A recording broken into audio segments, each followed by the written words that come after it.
नमस्कार, one India Hindi में आपका स्वागत है। मैं हूं शिखा धूरिया। नए कृषि कानूनों को लेकर एनसीपी चीफ शरद पवार के बयान पर अब उनकी पार्टी ने सफाई दी है।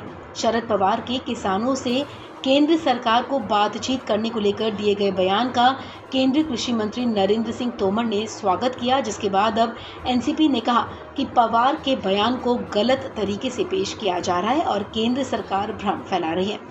पार्टी नेता नवाब मलिक ने कहा कि शरद पवार केंद्र के कृषि कानूनों की बात ही नहीं कर रहे थे, वो महाराष्ट्र के कृषि कानूनों के बारे में बात कर रहे थे।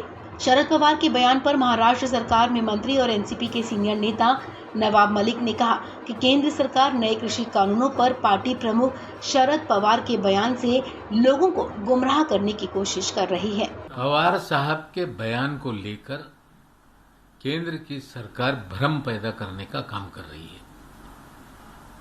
किसानों के कुछ संगठन महाराष्ट्र के मामले को लेकर मिले थे।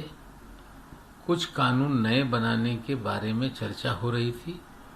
उसको लेके पवार साहब ने कहा कि कुछ संशोधन हो, ढंग से कानून बने।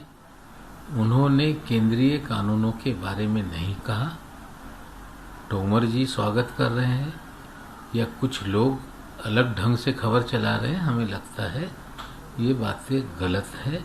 पवार साहब जी ने महाराष्ट्र के कृषि कानून की बात कही है। आपको बता दें, पूर्व केंद्रीय मंत्री और एनसीपी प्रमुख शरद पवार ने हाल ही में एक बयान दिया था, जिसमें उन्होंने कहा था कि कृषि कानूनों को पूरी तरह से खारिज नहीं किया जा सकता।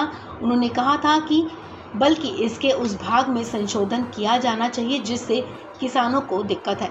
इतना ही नहीं, पवार ने ये भी कहा कि किसान पिछले 6 महीने से आंदोलन कर रहे हैं। केंद्र और किसानों के बीच लगातार एक डेडलॉक है, जिसके चलते किसान अभी भी धरने पर बैठे हैं। केंद्र को उनसे बातचीत करनी चाहिए, इस मामले में आगे बढ़ना चाहिए।